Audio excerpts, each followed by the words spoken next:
स्वागत है आपका दोस्तों बिहार न्यूज में। मैं हूं फिर दोस्त गनी और आप देख रहे हैं केडीबी लाइव। दोस्तों आज हो चुका है 7 अप्रैल 2026।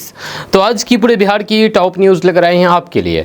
वीडियो शुरू करने से पहले आपसे एक रिक्वेस्ट है कि अगर आप पहली बार इस चैनल पर आए हैं तो चैनल को अभी आप सब्सक्राइब करके बेल आइकन को प्रेस कर दीजिए और साथ ही साथ वीडियो को लाइक कर दीजिए, अपने दोस्तों के साथ शेयर भी कीजिए। तो चले चलते हैं आज की खबरों की ओर। आज बिहार न्यूज की शुरुआत सबसे पहले करेंगे कि सम्राट चौधरी बनेंगे बिहार के अगले मुख्यमंत्री। बीजेपी की चाल से क्यों तेज हुई चर्चा। दरअसल बात यह है कि बिहार की राजनीति में इस समय सबसे बड़ा सवाल यही है कि नीतीश कुमार के बाद मुख्यमंत्री कौन बनेगा। इस बीच बीजेपी की रणनीति में सम्राट चौधरी को लेकर के चर्चाओं को और हवा दे दी गई है। मीडिया रिपोर्ट्स के मुताबिक पार्टी लगातार उनका कद बढ़ा रही है और उन्हें बड़े राजनीतिक मंचों पर आगे किया जा रहा है, जिससे ये संकेत मिल रहा है कि वे रेस में सबसे आगे हो सकते हैं। दरअसल कई ऐसे संकेत सामने आए हैं जो सम्राट चौधरी को मजबूत दावेदार बनाते हैं। आपको बता दूं कि सम्राट चौधरी पहले से ही डिप्टी सीएम है, बीजेपी के प्रदेश अध्यक्ष भी रह चुके हैं और पार्टी संगठन पर उनकी पकड़ मजबूत मानी जा रही है। इसके अलावा नीतीश कुमार द्वारा कई मौके पर उन्हें आगे बढ़ाने की भी उत्तराधिकारी संकेत के तौर पर देखा जा रहा है। वहीं पर कुछ रिपोर्ट्स में यह भी कहा गया है कि जेडीयू के अंदर से भी उनके नाम पर सहमति बनने की बात सामने आई है। हालांकि तस्वीर अभी पूरी तरह से साफ नहीं है। बीजेपी के सामने सबसे बड़ी चुनौती जाति और फिर राजनीतिक संतुलन बनाए रखना है, क्योंकि गलत चयन से दूसरे वर्ग नाराज हो सकते हैं। नीतीश कुमार के राज्यसभा जाने पर खान सर का पहला बयान। नई सरकार के सामने रख दी ये 3 बड़ी मांगे। दरअसल बात यही कि बिहार की बदलती राजनीति के बीच मशहूर शिक्षक खान सर ने मुख्यमंत्री नीतीश कुमार के राज्यसभा जाने को लेकर के अपनी पहली प्रतिक्रिया दी है।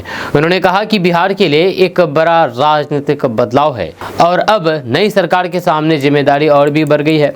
खान सर ने नई सरकार के सामने 3 बड़ी मांगे रखी है। पहली, बिहार में शिक्षा व्यवस्था को पूरी तरह से सुधारने पर जोर दिया जाए, खास करके सरकारी स्कूलों और फिर कॉलेजों की गुणवत्ता बढ़ाई जाए। दूसरी, रोजगार के अवसर बढ़ाए जाए ताकि युवाओं को राज्य से बाहर पलायन न करना पड़े। तीसरी, बुनियादी सुविधाओं जैसे कि स्वास्थ्य और फिर इंफ्रास्ट्रक्चर को मजबूत किया जाए, जिससे आम लोगों को सीधे लाभ मिल सके, सीधे फायदा हो सके। खान सर का कहना है कि अगर नई सरकार इन तीनों मुद्दों पर गंभीरता से काम करती है तो फिर बिहार का भविष्य बेहतर हो सकता है। उनके इस बयान के बाद यह साफ है कि अब जनता और फिर युवाओं की उम्मीद नई सरकार से काफी बढ़ गई है और आने वाले समय में इन मुद्दों पर सरकार की परीक्षा भी होगी। बिहार में प्रशासन माफिया की सांठगांठ से शराबबंदी विफल हुई। तेजस्वी बोले, अन्य नशीले पदार्थों का भी बड़ा कारोबार।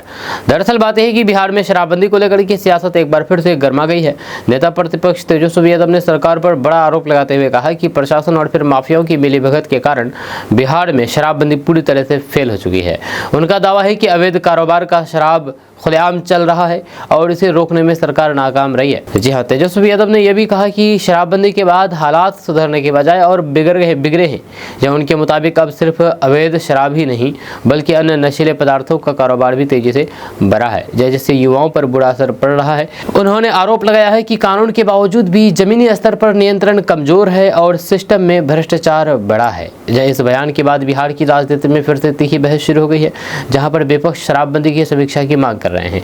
वहीं पर सरकार इसे सामाजिक सुधार का अहम कदम बता करके बचाव कर रही है। साफ है कि ये मुद्दा आने वाले समय में भी राजनीतिक केंद्र बना रहेगा और फिर चुनावी माहौल को प्रभावित कर सकता है। 60 किलोमीटर की स्पीड से तेज हवा, 12 जिलों में पड़ेंगे ओले, 48 घंटे में बिगड़ने वाला है मौसम। दरअसल बात यह है कि बिहार में मौसम को लेकर के बड़ा अलर्ट जारी कर दिया है, जहां अगले 48 घंटे में मौसम तेजी से बिगड़ने वाला है, जिसमें तेज आंधी, बारिश और फिर ओलावृष्टि देखने को मिल सकती है। मौसम विभाग के अनुसार 7 अप्रैल से यानी कि आज से असर शुरू होगा और 8 अप्रैल को हालात ज्यादा खराब हो सकता है, यानी कि कल। जानकारी के मुताबिक कई जिलों में 50 से 60 किलोमीटर प्रति घंटे की रफ्तार से तेज हवाएं चलेगी। साथ ही साथ गरज चमक और फिर भारी बारिश के साथ ओले गिरने की भी संभावना है। करीब 12 जिलों में ऑरेंज अलर्ट जारी किया गया है, जबकि अन्य इलाकों में येलो अलर्ट है। यह बदलाव पश्चिमी विक्षोभ और फिर चक्रवाती गतिविधियों के कारण हो रहा है। मौसम विभाग ने लोगों को खास सतर्क रहने की सलाह दी है। खुले में रहने, पेड़ या फिर बिजली के खंभों के पास खड़े होने से बचने को कहा गया है। किसानों को भी फसलों की सुरक्षा के लिए इंतजाम करने की सलाह दी गई है, क्योंकि ओलावृष्टि से नुकसान हो सकता है। राहत की बात यह है कि इस बदलाव के बाद तापमान में गिरावट आएगी और फिर गर्मी से थोड़ी राहत मिल सकती है।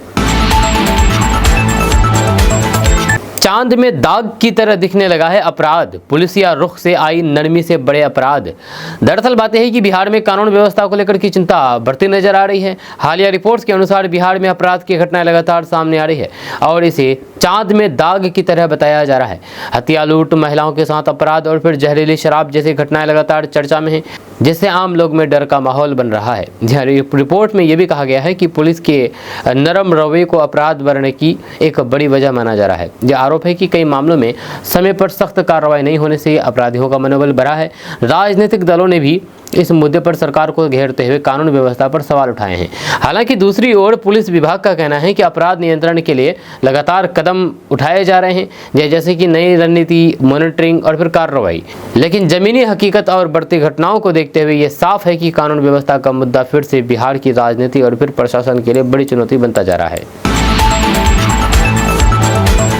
मुख्यमंत्री नीतीश कुमार के सामने जेडीयू नेताओं ने लगाया निशांत कुमार जिंदाबाद, सीएम भी मुस्कुराए। दरअसल बात यह है कि बिहार की राजनीति में तेजी से बदलते घटनाक्रमों के बीच एक दिलचस्प नजारा देखने को मिला है। जेडीयू की एक बैठक के दौरान पार्टी नेताओं और फिर कार्यकर्ताओं ने निशांत कुमार जिंदाबाद के नारे लगाए, जिससे माहौल अचानक गर्म हो गया।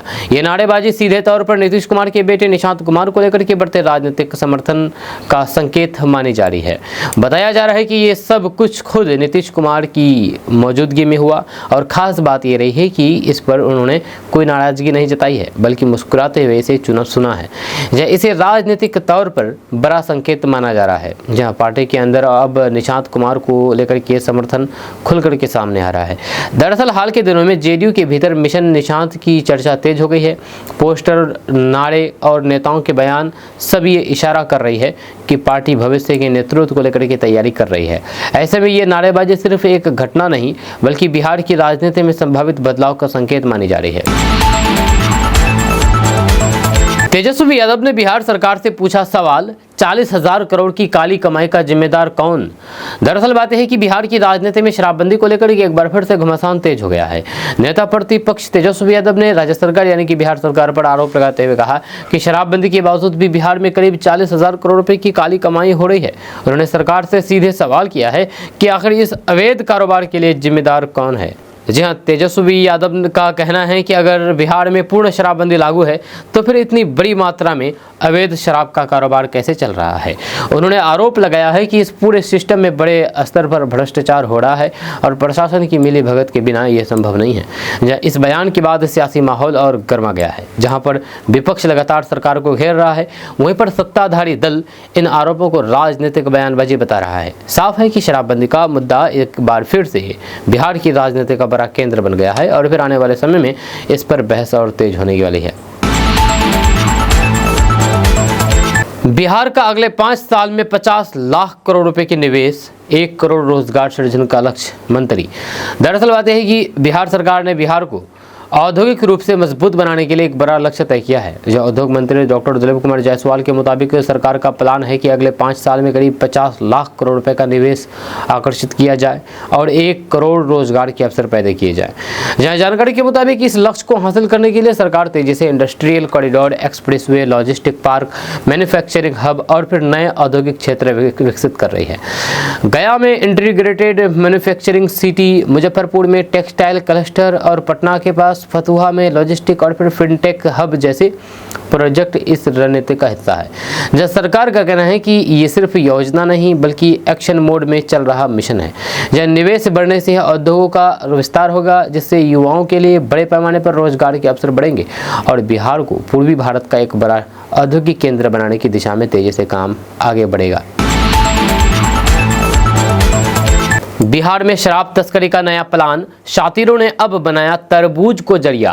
दरअसल बात है कि बिहार में शराबबंदी के बावजूद भी तस्कर लगातार नए नए तरीके अपना करके कानून को चुनौती दे रहे हैं। अब एक ऐसा चौंकाने वाला मामला सामने आया है जिसमें तस्करों ने शराब छिपाने के लिए तरबूज को ही जरिया बना लिया था। इस नए तरीके ने पुलिस और फिर उत्पाद विभाग को भी हैरान कर दिया। जानकारी के मुताबिक सोनपुर रेलवे स्टेशन के पास जाँच के दौरान तरबूज के अंदर शराब की बोतलें छिपा करके ले जा रही थी। जब तस्करों ने बड़ी चालाकी से तरबूज को काट करके उसके अंदर बोतलें फिट कर दी थी, जी हाँ, ताकि किसी को शक ना हो।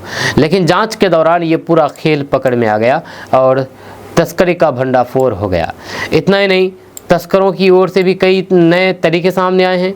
जहाँ कहीं पर फाइल के अंदर शराब छिपाई जा रही है तो फिर कहीं ट्रेन की छत में बोतलें छिपा करके ले जाई जा रही है। लगातार बदलते इन तरीकों को देखते हुए पुलिस और फिर उत्पाद विभाग ने निगरानी और फिर जांच को और सख्त कर दिया है ताकि इस अवैध कारोबार पर लगाम लगाई जा सके।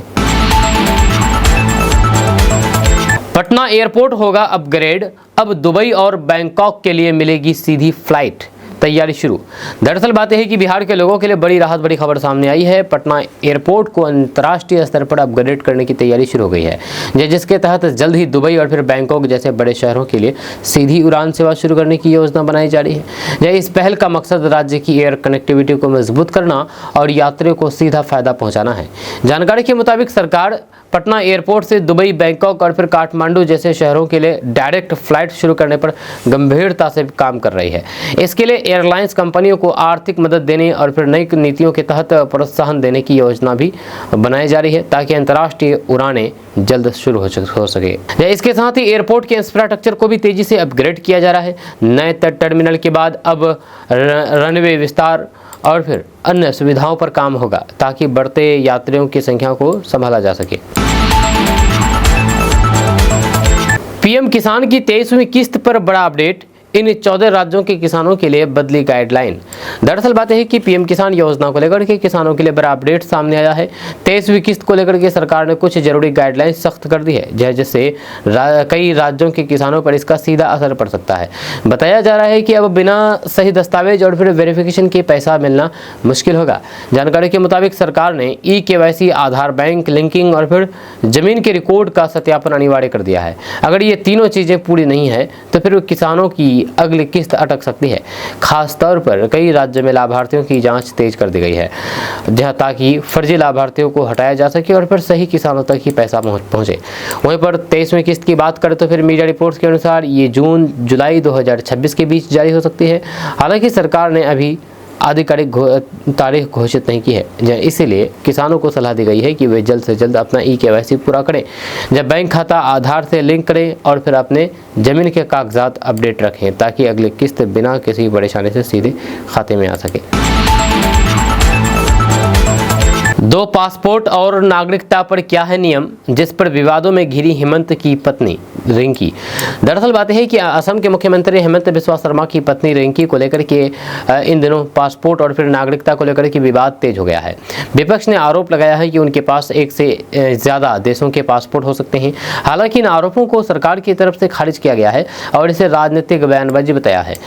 अब अगर नियम की बात करें तो फिर भारत में एक व्यक्ति के पास 2 पासपोर्ट रखना अवैध है। जब भारतीय कानून के अनुसार कोई भी नागरिक एक समय में सिर्फ एक ही वैध पासपोर्ट रख सकता है। अगर कोई व्यक्ति दूसरा पासपोर्ट बनवाता है या फिर किसी दूसरे देश की नागरिकता लेता है तो उसे भारतीय नागरिकता स्वतः छोड़नी पड़ेगी। बिहार में रेखा गुप्ता और मोहन यादव जैसे लोगों की खोज रही है भाजपा, जाने आरजेडी नेता ने क्यों कही ये बात। दरअसल बात यह है कि बिहार की राजनीति में मुख्यमंत्री चेहरों को लेकर की जा रही सस्पेंस के बीच राजद नेता ने भाजपा पर तंज कसा है। उन्होंने कहा है कि बीजेपी अब बिहार में रेखा गुप्ता और मोहन यादव जैसे चेहरों की तलाश कर रही है, जिससे साफ है कि पार्टी अभी तक राज्य में मजबूत नेतृत्व तय नहीं कर पाई है। आरजेडी नेता का कहना है कि भाजपा दूसरे राज्यों के फॉर्मूले को बिहार में लागू करना चाहती है, जहां पर अचानक नए चेहरों को आगे लाकर के सत्ता दी जाती है। उनका आरोप है कि बिहार में बीजेपी के पास अभी तक कोई भी स्पष्ट और फिर सर्वमान्य मुख्यमंत्री चेहरा नहीं है, इसलिए वे अलग अलग प्रयोग करने की कोशिश कर रही है। बिहार में बागवानी को बढ़ावा, अमरूद पर 40% अनुदान, मखाना वैल्यू चेन को मिला गोल्डन पीकॉक अवार्ड। दरअसल बात है कि बिहार में बागवानी और फिर कृषि क्षेत्र को बढ़ावा देने के लिए सरकार ने बड़ा कदम उठाया है। अब किसानों को अमरूद की खेती पर 40% तक अनुदान दिया जाएगा, जिससे वे कम लागत में बागवानी शुरू कर सकें। इस पहल का उद्देश्य किसानों की आय बढ़ाना और पारंपरिक खेती से आगे बढ़कर के फल उत्पादन को प्रोत्साहित करना है। जानकारी के मुताबिक राज्य सरकार किसानों को आधुनिक तकनीक और फिर बेहतर पौधा उपलब्ध कराने पर भी जोर दे रही है, ताकि उत्पादन की गुणवत्ता और फिर मात्रा दोनों बढ़ सके। इसके साथ ही बिहार के प्रसिद्ध मखाना उद्योग को भी बड़ी उपलब्धि मिली है, जहां पर मखाना वैल्यू चेन को अंतर्राष्ट्रीय स्तर पर गोल्डन पीकॉक अवार्ड से सम्मानित किया गया है। सरकार का मानना है कि इन पहलों से किसानों को आर्थिक मजबूत मिलेगी और फिर बिहार का कृषि क्षेत्र और मजबूत होगा। खास करके मखाना जैसे उत्पादों को वैश्विक पहचान मिलने से निर्यात के नए अवसर खुलेंगे और फिर किसानों की आमदनी में बड़ा इजाफा हो सकता है। गांव के मजदूरों को मिलेगी पक्की गारंटी। मनरेगा योजना के काम के साथ साथ अब मजदूरी का पैसा भी आएगा सीधे अब बैंक खाते में। दरअसल बात यह है कि ग्रामीण मजदूरों के लिए बड़ी राहत वाली खबर सामने आई है। मनरेगा योजना के तहत अब मजदूरों को सिर्फ काम की गारंटी ही नहीं बल्कि मजदूरी का भी पैसा सीधे उनके बैंक खाते में ट्रांसफर किया जा रहा है। इससे मजदूरों को समय पर भुगतान मिलेगा और फिर बिचौलियों की भूमिका कम होगी। मजदूरी भुगतान के लिए डायरेक्ट बेनिफिट ट्रांसफर यानी कि डीबीटी सिस्टम को लागू किया है, जिससे पैसा सीधे लाभार्थी के खाते में पहुंचता है। अब आधार से लिंक बैंक खाते में मजदूरी भेजी जाती है, जिससे पारदर्शिता बढ़ी है और फिर फर्जी भुगतान पर रोक लगी है। साथ ही साथ मजदूरों को 100 दिनों की रोजगार की गारंटी भी दी जाती है। इसके अलावा 2026 में मजदूरी दरों में भी बढ़ोतरी की गई है और कई राज्यों में ये 250 से 400 रुपये प्रतिदिन तक पहुंच गई है। सरकार का कहना है कि इस नई व्यवस्था से मजदूरों को समय पर पैसा मिलेगा, उनकी आर्थिक स्थिति मजबूत होगी और गांव में रोजगार के साथ साथ आय की स्थिरता भी बढ़ेगी। गांव-गांव चलेगा फार्मर रजिस्ट्रेशन अभियान, किसानों को मिलेगा सरकारी योजना का सीधा लाभ, जान ले काम की बात। दरअसल बात यह है कि किसानों के लिए बड़ी और फिर जरूरी खबर सामने आई है। सरकार अब गांव-गांव जाकर के फार्मर रजिस्ट्रेशन अभियान चला रही है ताकि हर किसान को सरकारी योजनाओं का सीधा लाभ मिल सके। इस अभियान के तहत किसानों का पंजीकरण किया जाएगा, जिससे उनकी पूरी जानकारी डिजिटल रूप में दर्ज होगी और फिर कोई भी पात्र किसान योजना से वंचित ना रहे। जानकारी के मुताबिक फार्मर रजिस्ट्री के जरिए किसानों को एक यूनिक फार्मर आईडी दी जाएगी। इस आईडी के माध्यम से किसान प्रधानमंत्री किसान सम्मान निधि योजना, फसल बीमा योजना, कृषि सब्सिडी और फिर किसान क्रेडिट कार्ड जैसी योजनाओं से सीधे जुड़ सकेंगे। इससे बिचौलियों की भूमिका खत्म होगी और पैसा सीधे खाते में पहुंचेगा। सरकार का कहना है कि भविष्य में कई योजनाओं का लाभ लेने के लिए ये रजिस्ट्री जरूरी हो सकता है। अगर किसान रजिस्ट्री नहीं कराते हैं तो फिर वे पीएम किसान जैसी योजनाओं से भी वंचित हो सकते हैं। इसीलिए किसानों को सलाह दी गई है कि वे पंचायत स्तर पर लग रहे कैंप में जाकर के जल्द से जल्द अपना पंजीकरण पूरा करें ताकि हर योजना का पूरा लाभ मिल सके। बिहार की राजनीति में बड़ा उलटफेर होना तय, दिल्ली में जेडीयू के वरिष्ठ नेताओं की होगी बड़ी बैठक। दरअसल बात यह है कि बिहार की राजनीति में बड़ा बदलाव होने के संकेत मिल रहे हैं। मुख्यमंत्री नीतीश कुमार के संभावित इस्तीफे और राज्यसभा जाने की चर्चाओं के बीच जेडीयू ने दिल्ली में एक बड़ी अहम बैठक बुलाने का फैसला किया है। यह बैठक ऐसे समय में हो रहा है जब बिहार में नेतृत्व परिवर्तन को लेकर के अटकलें तेज है। जानकारी के मुताबिक 9 अप्रैल को दिल्ली में जेडीयू के वरिष्ठ नेताओं की हाई लेवल मीटिंग होगी, जिसमें पार्टी की आगे की रणनीति और फिर बिहार में नई सरकार के गठन पर चर्चा की जाएगी। इस बैठक में खुद नीतीश कुमार के साथ पार्टी के बड़े नेता शामिल होंगे और फिर संभावित राजनीतिक बदलाव पर मंथन करेंगे। सूत्रों के मुताबिक इस बैठक में सबसे बड़ा मुद्दा अगला मुख्यमंत्री कौन होगा, इस पर फैसला लेना हो सकता है। साथ ही साथ संगठन को मजबूत रखने और फिर सत्ता परिवर्तन के बाद संतुलन बनाए रखने की रणनीति भी तय की जाएगी। ऐसे में ये बैठक बिहार की राजनीति की दिशा तय करने वाली साबित हो सकती है। महाकुंभ वाले आईआईटी बाबा अभय सिंह ने की शादी, पत्नी प्रीतिका के बारे में जानिए। दरअसल बात यह है कि महाकुंभ 2025 में चर्चा में आए आईआईटी बाबा अभय सिंह ने अब शादी कर ली है, जिससे उनके जीवन में बड़ा बदलाव देखने को मिला है। जो अभय सिंह पहले से संन्यास और फिर आध्यात्मिक जीवन के लिए जाने जाते थे, उसने अब गृहस्थ जीवन की शुरुआत करके सबको चौंका दिया है। जानकारी के मुताबिक अभय सिंह ने कर्नाटक के रहने वाली एक इंजीनियर लड़की प्रीतिका से शादी की है, जहाँ उनकी पत्नी प्रोफेशनल इंजीनियर है और तकनीकी क्षेत्र से जुड़ी हुई है। ये शादी इसलिए भी चर्चा में है क्योंकि अभय सिंह खुद आईआईटी बॉम्बे से पढ़े हुए पूर्व एयरोस्पेस इंजीनियर रह चुके हैं और बाद में उन्होंने आध्यात्मिक रास्ता चुना था। इस शादी के बाद लोग उनके इस फैसले को संन्यास से संसार की ओर वापसी के रूप में देख रहे हैं। सोशल मीडिया पर भी इस खबर को लेकर के काफ़ी चर्चा हो रही है, क्योंकि जो शख्स महाकुंभ में साधु के रूप में प्रसिद्ध हुआ, उसने अचानक शादी करके जीवन का नया अध्याय शुरू कर दिया।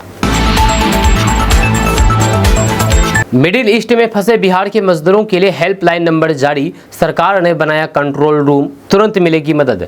दरअसल बात यह है कि मिडिल ईस्ट यानी कि खाड़ी देशों में बढ़ते तनाव के बीच बिहार सरकार ने वहां फंसे मजदूरों के लिए बड़ा कदम उठाया है।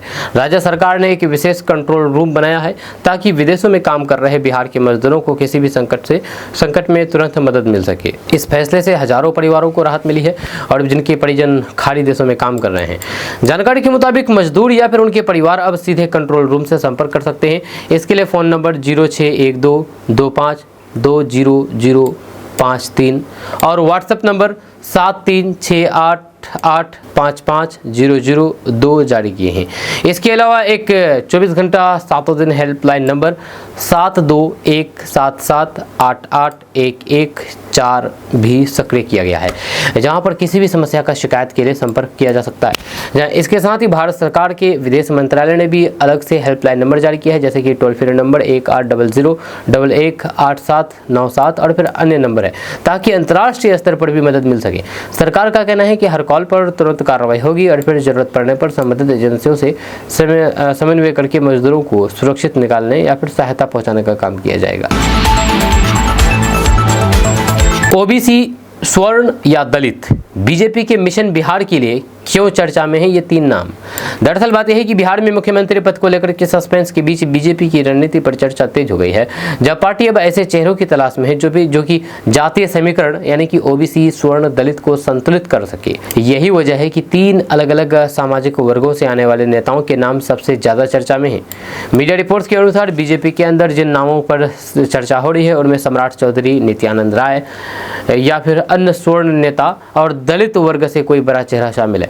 दरअसल पार्टी की कोशिश है कि ऐसे नेता चुना जाए जो पूरे राज्य में संतुलन बना सके और फिर ज़्यादा से ज़्यादा वोट बैंक को साध सके। राजनीतिक जानकारों का मानना है कि बिहार की राजनीति में जातीय समीकरण सबसे अहम फैक्टर होता है। ऐसे में बीजेपी यूपी मॉडल की तरह सामाजिक इंजीनियरिंग के जरिए सत्ता मजबूत करना चाहती है। यही कारण है कि पार्टी एक ही चेहरे पर फाइनल होने से पहले हर वर्ग के विकल्पों को परख रही है, ताकि चुनाव में अधिकतम फायदा मिल सके।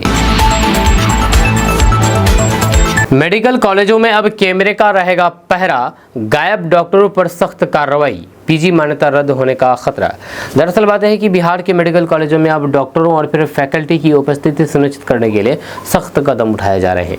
सरकार और मेडिकल नियामक संस्था ने कॉलेजों में कैमरा और फिर फेस रिकॉग्निशन आधारित सिस्टम लागू करना शुरू कर दिया है, जिससे अब डॉक्टरों की हर गतिविधि पर नजर रखी जाएगी। इसका मकसद घोस्ट डॉक्टर और फिर अनुपस्थित स्टाफ की समस्या को खत्म करना है। जानकारी के मुताबिक अब मेडिकल कॉलेजों में आधारित फेस अटेंडेंस और फिर जीपीएस सिस्टम अनिवार्य कर दिया गया है, यानी कि डॉक्टरों को कैंपस के अंदर ही अपनी उपस्थिति दर्ज करनी होगी, नहीं तो फिर उनकी गैर हाजिरी सीधे रिकॉर्ड की जाएगी। अगर किसी कॉलेज में फैकल्टी की उपस्थिति कम पाई गई है तो फिर उस कॉलेज के खिलाफ सख्त कार्रवाई हो सकती है, जिसमें पीजी यानी कि पोस्ट ग्रेजुएट कोर्स की मान्यता रद्द होने तक का भी खतरा शामिल है। किशनगंज की एसडीपीओ की बेनामी संपत्ति नेपाल से नोएडा तक आज ईओयू के सामने हुए पेश। दरअसल बात है कि बिहार के किशनगंज के एसडीपीओ गौतम कुमार की मुश्किलें लगातार बढ़ती जा रही है। आय से अधिक संपत्ति मामले में आर्थिक अपराध इकाई यानी कि ईओयू ने उनकी जांच तेज कर दी है और आज उन्हें पटना स्थित ईओयू कार्यालय में पूछताछ के लिए बुलाया गया था, जहां बताया जा रहा है कि उनकी संपत्तियों का नेटवर्क अब बिहार से लेकर के नेपाल और फिर अन्य राज्यों तक फैल चुका है। यह जानकारी के मुताबिक ईओयू ने इस पूरे मामले की जाँच के लिए 3 अलग अलग टीमें बनाई हैं, जो बिहार के कई जिलों के साथ नेपाल और फिर पश्चिम बंगाल तक संपत्तियों की जांच कर रही है। जल्द ही दिल्ली, गुरुग्राम और फिर नोएडा में भी छानबीन की जाएगी, जहां से संपत्ति के सुराग मिले हैं। इससे साफ है कि यह मामला अब एक बड़े नेटवर्क की ओर इशारा कर रहा है। जांच में यह भी सामने आया है कि कई संपत्तियां कथित तौर पर करीबी लोगों और फिर महिला मित्रों के नाम पर खरीदी गई। ईओयू अब इन सभी कड़ियों को जोड़ करके पूरे सिंडिकेट का खुलासा करने में जुटी हुई है। अगर पूछताछ में संतोषजनक जवाब नहीं मिलता है तो फिर एसडीपीओ पर कड़ी कार्रवाई भी हो सकती है। दोस्तों, किशनगंज में अब युद्ध का असर धीरे धीरे लोगों की थाली तक पहुंच गया है। जी हाँ, उधर युद्ध तो ईरान और इजराइल में चल रहा है, लेकिन इधर असर किशनगंज के लोगों तक हो रहा है।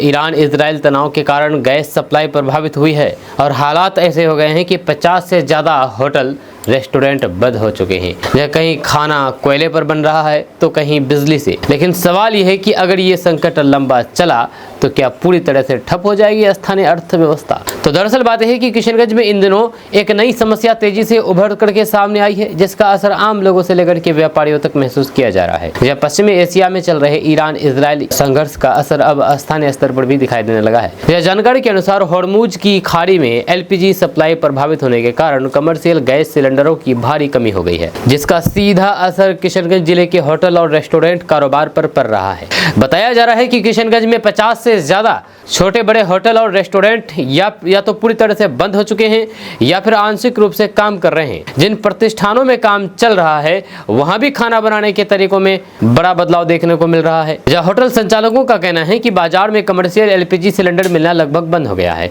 अगर कहीं पर उपलब्ध भी है भी तो फिर वे काला बाजार में बेहद ऊंची कीमत पर मिल रहा है, जिसे खरीद पाना छोटे व्यापारियों के लिए संभव नहीं है। इस स्थिति से निपटने के लिए कई होटलों ने इलेक्ट्रिक चूल्हे और फिर इंडक्शन का सहारा लिया है। जहाँ करीब 20 से अधिक होटल अब बिजली के जरिए खाना बना रहे हैं, लेकिन इससे बिजली का बिल काफी बढ़ गया है और बार बार बिजली कटौती के कारण काम प्रभावित भी हो रहा है। वहीं पर 25 से ज्यादा होटल अब कोयले पर खाना बनाने लगे हैं, जब कुछ छोटे होटल और फिर ठेले वाले लकड़ी यानी कि जलावन का उपयोग कर रहे हैं। इससे न सिर्फ लागत बढ़ी है बल्कि खाने के स्वाद और गुणवत्ता पर भी असर पड़ रहा है।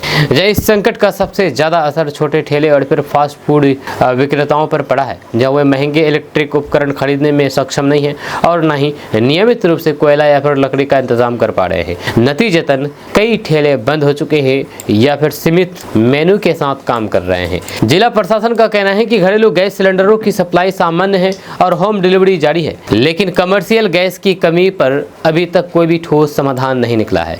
अगर ये स्थिति लंबे समय तक बनी रहती है तो फिर किशनगंज में होटल और फूड कारोबार पर बड़ा संकट पड़ सकता है, जिससे हजारों लोगों की रोजी रोजगार पर असर पड़ सकता है। दोस्तों, किशनगंज में प्राइवेट स्कूलों की मनमानी पर अब बड़ा एक्शन लिया गया है। महंगी किताबें, ड्रेस और एक ही दुकान से खरीदने की मजबूरी, इन सब पर जिला प्रशासन ने सख्त रोक लगा दी है। अब स्कूलों को 15 अप्रैल तक पूरी लिस्ट देनी होगी और अभिभावकों को कहीं से भी खरीदारी करने की आजादी मिलेगी। अब सवाल है कि क्या अब सच में कम खर्च होगा? तो दरअसल बात है कि किशनगंज में निजी विद्यालयों की मनमानी के खिलाफ जिला प्रशासन ने बड़ा कदम उठाया है। लंबे समय से अभिभावकों की शिकायत मिल रही थी कि स्कूल प्रबंधन बच्चों की यूनिफॉर्म, किताबें, जूते और फिर स्टेशनरी एक तय दुकान से खरीदने के लिए मजबूर करते हैं और वहां पर सामान महंगे दामों पर मिलता है। इन्हीं शिकायतों को गंभीरता से लेते हुए जिला प्रशासन ने स्पष्ट आदेश जारी किया है कि कोई भी प्राइवेट स्कूल अब किसी खास दुकान से सामान खरीदने के लिए अभिभावकों को बाध्य नहीं कर सकता। प्रशासन ने बिहार निजी विद्यालय शुल्क विनियामक अधिनियम 2019 का हवाला देते हुए कहा कि ऐसा करना कानून का उल्लंघन है। अगर कोई स्कूल इस नियम को तोड़ता है तो फिर उसके खिलाफ सख्त कार्रवाई की जाएगी। नए आदेश के तहत सभी निजी यानी कि प्राइवेट स्कूलों को 15 अप्रैल 2026 तक हर क्लास के लिए जरूरी किताबों और फिर यूनिफॉर्म की पूरी लिस्ट अपनी वेबसाइट पर अपलोड करनी होगी। साथ ही साथ इस लिस्ट को स्कूल परिसर के नोटिस बोर्ड या फिर सार्वजनिक स्थान पर भी लगाना अनिवार्य होगा ताकि सभी अभिभावक आसानी से जानकारी ले सके। इतना ही नहीं, स्कूलों को कम से कम 5 दुकानों की लिस्ट भी जारी करनी होगी जहां से अभिभावक अपनी सुविधा के अनुसार सामान खरीद सके। इससे बाजार में प्रतिस्पर्धा बढ़ेगी और सामान उचित कीमत पर मिलने की संभावना भी बढ़ेगी। यह प्रशासन ने यह भी कहा है कि यूनिफॉर्म में हर साल बदलाव नहीं किया जाएगा या कम से कम 3 साल तक एक ही यूनिफॉर्म लागू रहेगी।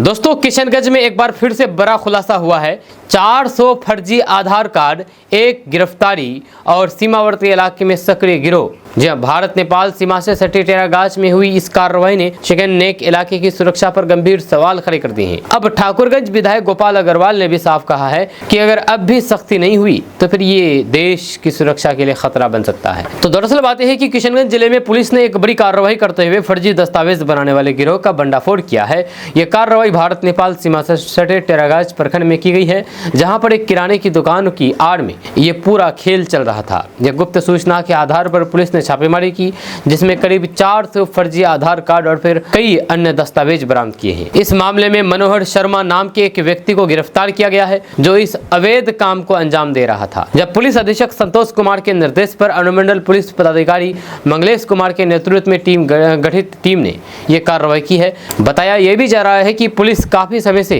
ऐसे गिरोहों पर नजर रखे हुए थी और फिर सही समय का इंतजार कर रही थी। इस पूरे मामले के सामने आने के बाद चिकन नेक कहे जाने वाले इस संवेदनशील इलाके की सुरक्षा को लेकर के फिर से बहस शुरू हो गई है। ये इलाका रणनीतिक रूप से बेहद महत्वपूर्ण माना जाता है, जहां पर देश के पूर्वोत्तर राज्यों का संपर्क बना रहता है। यह ठाकुरगंज विधायक गोपाल अग्रवाल ने इस मुद्दे को लेकर के पहले भी कई बार चिंता जताई थी। उन्होंने जिला प्रशासन को लेकर के गृह मंत्रालय तक पत्र लिखकर के फर्जी दस्तावेज बनाने वाले गिरोह के खिलाफ सख्त कार्रवाई की मांग की थी। अब इस कार्रवाई के बाद विधायक ने एक बार फिर से बयान जारी करते हुए कहा कि इस तरह की घटनाएं देश की सुरक्षा के लिए गंभीर खतरा हो सकती है। उन्होंने मांग की है कि किशनगंज जिले के सभी प्रखंडों में निगरानी समिति बनाई जाए।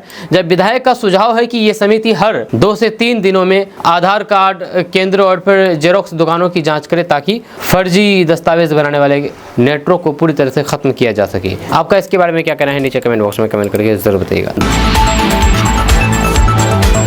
दोस्तों, एआईएमआईएम विधायक और प्रदेश अध्यक्ष अख्तरुल ईमान ने बड़ा बयान दिया है। उन्होंने कहा है कि बिहार तरक्की नहीं बल्कि बर्बादी की ओर बढ़ रहा है। जी हां, बिहार की राजनीति में एक बार फिर से बयानबाजी तेज हो गई है। अमोर से एआईएमआईएम विधायक अख्तरुल ईमान ने बिहार सरकार पर तीखा हमला बोला है। उन्होंने कहा कि बिहार में शिक्षा और फिर स्वास्थ्य व्यवस्था पूरी तरह से चरमरा चुकी है और विकास ठप हो गया है। साथ ही साथ महिला आरक्षण और फिर यूसीसी को लेकर के केंद्र सरकार पर सवाल उठाए हैं। अब सवाल है कि क्या सच में बिहार विकास की राह से भटक गया है? तो दरअसल बात है कि अमोर से एआईएमआईएम विधायक अख्तरुल ईमान ने एक बार फिर से बिहार सरकार पर जोरदार हमला बोला है। उन्होंने कहा है कि बिहार की हालात दिन ब दिन खराब होती जा रही है और बिहार तरक्की नहीं बल्कि बर्बादी की ओर बढ़ रहा है। उन्होंने आरोप लगाया है कि पिछले कई सालों से बिहार की शिक्षा व्यवस्था पूरी तरह से चौपट हो चुकी है।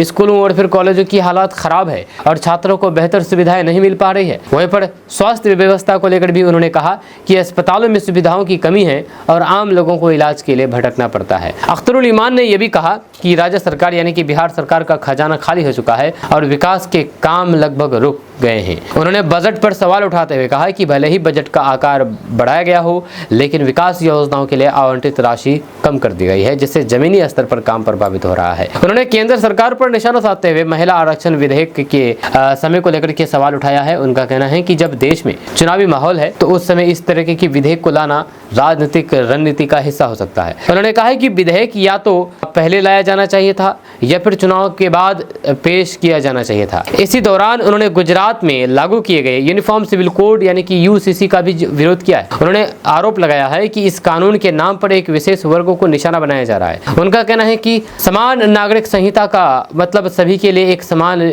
नियम होना चाहिए, लेकिन अगर अलग अलग प्रावधान बनाए जाते हैं तो फिर यह समानता के सिद्धांत के खिलाफ है। अख्तरुल ईमान के इस बयान के बाद बिहार की राजनीति में हलचल बढ़ गई है। उनके आरोपों पर अब सत्ता पक्ष की प्रतिक्रिया का इंतजार है। या फिलहाल इस बयान ने एक बार फिर से बिहार में विकास, शिक्षा, स्वास्थ्य और कानून व्यवस्था को लेकर के बहस छेड़ दी है, जो आने वाले समय में और तेज हो सकती है। जमीयत उलमा हिंद के नोटिस पर एआईएमआईएम के समर्थक नाराज जताए जा रहे हैं। जमीयत उलमा हिंद के एक नोटिस ने अब सोशल मीडिया पर एक बड़ी बहस छेड़ दी है। मामला इतना बढ़ गया है कि मुस्लिम समाज के भीतर ही दो अलग अलग राय सामने आने लगी है। एक तरफ जमीयत के फैसले का समर्थन हो रहा है तो दूसरी तरफ एआईएमआईएम समर्थक खुल करके विरोध कर रहे हैं। इस पूरे विवाद ने सियासी और फिर सामाजिक माहौल दोनों को तो दरअसल बात है कि जमीयत उलमा हिंद द्वारा मौलाना बदरुद्दीन अजमल को नोटिस जारी किए जाने के बाद अब सोशल मीडिया पर मुस्लिम समाज के भीतर मतभेद साफ दिखाई देने लगे हैं। इस मुद्दे पर समाज दो गुटों में बटा नजर आ रहा है। एक वर्ग जमीयत के फैसले को सही ठहरा रहे हैं, जबकि दूसरा वर्ग इसका खुल करके विरोध कर रहा है। खास तौर पर एआईएमआईएम के समर्थक इस फैसले से काफी नाराज नजर आ रहे हैं। उनका कहना है कि जब भी मुस्लिम समाज का कोई नेता मजबूती से उभरता है तो उसी का विरोध शुरू हो जाता है। एआईएमआईएम समर्थकों का आरोप है कि जमीयत उलमा हिंद ने अब तक मुस्लिम समाज के लिए कोई ठोस राजनीतिक भूमिका नहीं निभाई है, लेकिन जब कोई नेता समाज की आवाज बनने की कोशिश करता है तो उसे रोकने की कोशिश की जाती है। वहीं पर दूसरी ओर जमीयत के फैसले का समर्थन करने वाले लोग अलग ही तर्क दे रहे हैं। उनका कहना है कि संगठन अपनी पुरानी नीति और फिर सिद्धांतों के अनुसार ही काम कर रहा है। उनके समर्थकों के मुताबिक जमीयत उलमा हिंद हमेशा से सांप्रदायिक राजनीति के खिलाफ रही है और किसी भी ऐसे राजनीतिक दल से दूरी बनाए रखने की बात करती रही है जो समाज में विभाजन पैदा कर सकता हो। या कुछ लोगों का यह भी कहना है कि एआईएमआईएम की राजनीति से सामाजिक भाईचारा प्रभावित होता है, इसलिए जमीयत का रुख सही और संतुलित है। इस पूरे विवाद के बाद सोशल मीडिया पर लगातार बहस जारी है और दोनों पक्ष अपने अपने तर्कों के साथ सामने आ रहे हैं। कुल मिलाकर के ये मामला सिर्फ एक नोटिस तक सीमित नहीं रह गया है,